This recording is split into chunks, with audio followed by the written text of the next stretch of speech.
जय हिंद मेरे प्यारे साथियों, कैसे हैं आप सब? आशा करता हूं कि आप बढ़िया होंगे। आज के इस वीडियो में हम आपको जीआरपी के बारे में बताएंगे कि आखिर जीआरपी में कितने मंडल हैं, कितने जोन हैं। क्योंकि कहीं न कहीं अभी चॉइस फिलिंग होना है। चॉइस फिलिंग के बाद आपको कहीं न कहीं 3 में से भोपाल, इंदौर या जबलपुर 3 जोन में से कोई भी एक जोन आपको मिलेगा और इसी जोन के अंतर्गत होंगे थाने। तीनों जोन के अंतर्गत होंगे थाने, इसी थाने में आपको जो है ड्यूटी करना है। तो आखिर भोपाल जोन, इंदौर जोन और जबलपुर तीनों जोन के अंतर्गत कौन-कौन से थाने हैं, ये आपको जानना बहुत ज़रूरी है। तो इस वीडियो में हम आपको बताएँगे कि तीनों जोन के अंतर्गत कौन-कौन से थाने हैं। दूसरा, जीआरपी की ड्यूटी क्या रहती है, ड्यूटी टाइमिंग क्या रहती है, क्या सरकारी आवास मिलता है उनको और क्या वेतन-भत्ते उनको मिलते हैं, क्या-क्या सुविधाएँ आखिर जीआरपी में मिलती हैं और क्या-क्या ड्यूटी उनको करनी पड़ती है, इस वीडियो में हम आपको बताएँगे। ठीक है? तो सर्वप्रथम हम अगर बात करेंगे कि जीआरपी गवर्नमेंट रेलवे पुलिस की अगर बात करूँ स्थापना की तो 1866 में गवर्नमेंट रेलवे पुलिस की स्थापना हुई थी। तो अगर आप इन 3 मंडल जिसको 3 ज़ोन में अगर देखेंगे तो 3 ज़ोन ही हैं सिर्फ़ मध्य प्रदेश में। एक भोपाल ज़ोन है, इंदौर ज़ोन है और जबलपुर ज़ोन। इसके अंतर्गत जो है बहुत सारे थाने हैं, कहीं न कहीं आपको किसी भी मंडल में आपको अगर आपकी पोस्टिंग होगी तो इसी के अंतर्गत जो आने वाले थाने हैं, इन्हीं थानों में आपको जो है आगे ड्यूटी करना है, तो आपको जानना बहुत ज़रूरी है।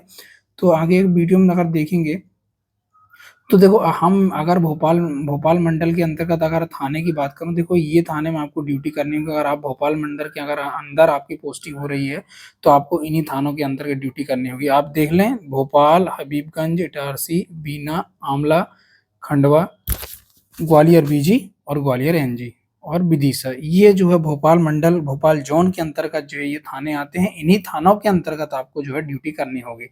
नेक्स्ट अगर आप देखें इंदौर मंडल के अंतर्गत जो थाने आते हैं वो इंदौर है, उज्जैन, रतलाम, नीमच, ब्यावरा और गुना, मेघनगर और श्यामगढ़। ये थाने जो है कहीं न कहीं इंदौर ज़ोन के अंतर्गत आते हैं। इन्हीं थानों पर आपको जो है अपनी सेवाएँ देना है। नेक्स्ट अगर आप जबलपुर मंडल की अगर बात करेंगे, जबलपुर ज़ोन की अगर बात करेंगे, इसके अंतर्गत आने वाले थाने हैं जबलपुर, गाडरवाड़ा, कटनी, सागर, छिंदवाड़ा, नैनपुर, शहडोल और रीवा। ये जो है जीआरपी थाने हैं, यहाँ पर आपको कहीं न कहीं ड्यूटी आपको करनी होगी। देखो, कई लोग सोच रहे होंगे कि बहुत सारे स्टेशन हैं, यहाँ पर जो है कहीं न कहीं इनका नाम क्यों नहीं आया? तो बता दूँ आपको जीआरपी थाने जहाँ-जहाँ पर हैं, उन्हीं स्टेशनों का नाम हुआ मतलब इन्हीं स्टेशनों में सिर्फ़ और सिर्फ़ जीआरपी है। बाकी स्टेशनों में जीआरपी सुविधा नहीं है, ठीक है? तो ये 3 ज़ोन के अंतर्गत मैंने आपको बताया कि आखिर यहाँ पर आपको कहीं न कहीं ड्यूटी करनी होगी क्योंकि ये जो है कार्यक्षेत्र अलग-अलग ज़ोन का आता है, ठीक है? अब बात ये आती है कि ड्यूटी या काम कितना कैसा रहता है, क्या काम रहता है? तो मैं बता दूँ ट्रेन गार्ड या प्लेटफ़ॉर्म गार्ड। देखो ध्यान रखना आपको ट्रेन में जो यात्री हैं उनकी सुरक्षा, उनकी जान-माल की सुरक्षा, उनके सामान की सुरक्षा, उनकी मतलब सुरक्षा और दूसरा प्लेटफ़ॉर्म की सुरक्षा। प्लेटफ़ॉर्म की सुरक्षा आपको करना है, कहीं तोड़-फोड़ ये वो शरारती तत्व जो हैं यहाँ पर कहीं न कहीं हरकत ना करें, तो यहाँ पर आपको ड्यूटी करनी होगी। ये क्या आपको यात्रियों की सुरक्षा, सामान की सुरक्षा, उनके अपराधों का नियंत्रण, अपराध, चोरी। देखो चोरी 3 प्रकार की होती है, आपने देखे होंगे। चोरी एक तो चोरी अपराध 3 होते हैं, एक तो चोरी होगी या लड़ाई-झगड़ा हो सकता है या ट्रेन से कटना। देखो चोरी मोबाइल चोरी या बैग चोरी या सामान की चोरी होती है, दूसरा लड़ाई-झगड़ा बहुत ज़्यादा होते हैं, तीसरा ट्रेन से कटना। कई लोग होते हैं ना, आप देखने में ट्रेन से कट जाते हैं, तो यहाँ पर मर्ग वगैरह जो है, यहाँ पर कहीं न कहीं मर्ग की कार्रवाई आपको जो है करनी होती है। देखो आप ये ना सोचें, देखो जैसे ही डीएफ में थाने होते हैं, जैसे आपने थाने होंगे, जिला बल में जो थाने होते होंगे, वैसे ही स्टेशनों में जो है जीआरपी थाने होते हैं। ठीक है? जीआरपी थाने होते हैं, उसमें एक मुंशी बैठा रहता है, उसमें जो है सब इंस्पेक्टर रहते हैं और उसमें कांस्टेबल रहते हैं और सहायक वगैरह यहाँ पर आपको देखने को मिलेंगे। मतलब पूरा जीआरपी थाना उसमें होता है, सारे के सारे जैसे डीएफ के थाने होते हैं, वैसे ही थाने जो है जीआरपी थाने हर क्षेत्र में आपको मिलेगा, ठीक है? वैसे ही रोज़नामचा सीसीटीएनएस काम, कंप्यूटर काम, यहाँ भी आपको कंप्यूटर काम मिलेगा। सीसीटीएनएस मतलब अपराधों का जो इसमें लेखा-जोखा जो है वो सीसीटीएनएस मतलब एक सॉफ्टवेयर होता है, उसके अंतर्गत जो है अपराधों का पंजीकृत होता है। कहीं न कहीं अपराध में उसमें लिखा जाता है। ठीक है? तो ये ड्यूटी आपको करनी होगी। नेक्स्ट अगर कार्यक्षेत्र की बात करूँ, देखो कार्यक्षेत्र जो है प्रथम आउटर सिग्नल से द्वितीय आउटर सिग्नल, इतना आपका कार्यक्षेत्र होता है।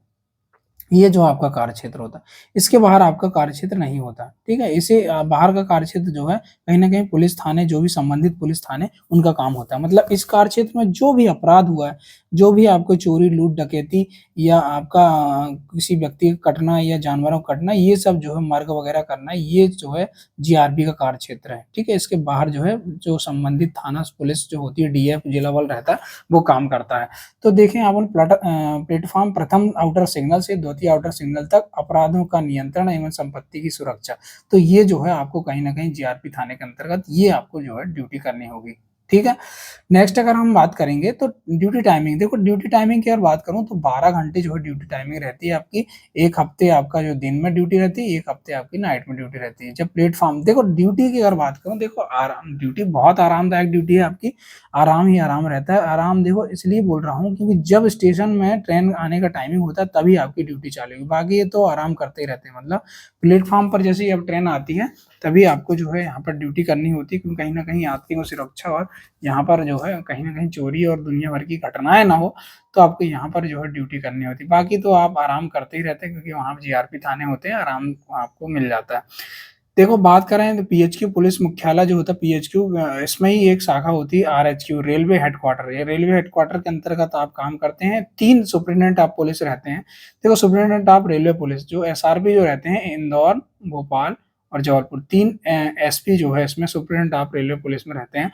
इसमें जो है अलग-अलग कार्यालय होते हैं, जैसे तीनों जिलों में जैसे इंदौर ज़ोन की अलग-अलग ज़ोनों के कार्यालय रहते हैं, जिसमें जो है एसआरपी बैठे हैं, सुपरिटेंडेंट ऑफ रेलवे पुलिस बैठे रहते हैं। अब बात आती है मेडिकल कैसे होता है, तो आप में जो है सुप्रीटेंडेंट ऑफ एसआरपी की जो आपका मुख्यालय है, कहीं न कहीं ऐसा हर थाने वो सॉरी हर जिले में आपकी जो है एसआरपी रहती है। सुप्रीटेंडेंट ऑफ मतलब ये पुलिस अधीक्षक कार्यालय जो होता है, मतलब जीआरपी कार्यालय जो होता है, जो सुप्रीटेंडेंट ऑफ रेलवे पुलिस कार्यालय जो होता है, उसके अंतर्गत मेडिकल शाखा जो होती है, वही आपका जो है मेडिकल कराती है। मेडिकल शाखा जो है हॉस्पिटल में आपको लेकर जाया जाता है और वहीं पर आपका जो है मेडिकल होता है।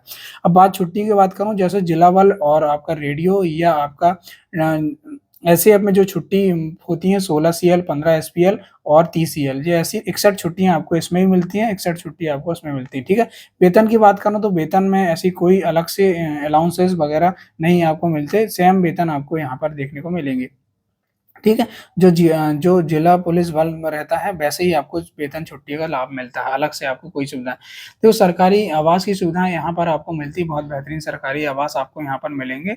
तो ये सुविधाएँ आपको सरकारी आवास सुविधाएँ भी आपको स्टेशन के अंदर ही आपको यहाँ पर मिलेगी, ठीक है? 8 किलोमीटर की दूर अगर ड्यूटी आप करने जाते हैं, तो कहीं न कहीं आपको जो है ट्रैवलिंग अलाउंस आपको यहाँ पर मिलेगा।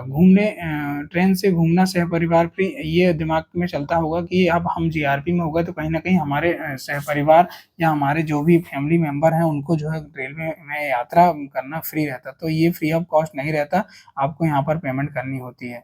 ठीक है? तो ये आप बिल्कुल ना सोचें कि आपको फ्री रेलवे सुविधाएँ मिलेंगी, तो बिल्कुल नहीं मिलेंगी आपको। अलग से कोई भत्ता ना ही सुविधाएँ आपको यहाँ पर मिलती हैं। तो ये हो गया जीआरपी। जीआरपी में दोस्तों तो ये रहती है ड्यूटी आपकी, ज़्यादा ऐसी कोई ड्यूटी नहीं रहती, बहुत आरामदायक ड्यूटी रहती है क्योंकि कार्य क्षेत्र सीमित रहता है। सीमित आप कार्य क्षेत्र रहता है आपका प्रथम आउटर से द्वितीय आउटर, इसी आपके आउटर के बीच ही आपकी ड्यूटी रहती है, इसी में आपका रहता है, बाहर कहीं आपकी ड्यूटी नहीं जाती। तो ध्यान रखें इतने ज़्यादा मतलब काम नहीं रहता जीआरपी में, बहुत बढ़िया ड्यूटी यहाँ पर आपकी रहती है। तो दोस्तों ये था वीडियो, क्योंकि कहीं न कहीं जीआरपी वाले बच्चे भी बहुत परेशान हो रहे थे कि आखिर किस तरह ड्यूटी रहती है, क्या सुविधाएँ आपको इसमें मिलती हैं। ठीक है? तो दोस्तों ये था वीडियो, कैसा लगा आप अपनी प्रतिक्रिया ज़रूर दें। अगर वीडियो अच्छा लगा हो तो लाइक ज़रूर करेंगे और अन्य दोस्तों तक आप ज़रूर शेयर करेंगे। जय हिंद, जय भारत।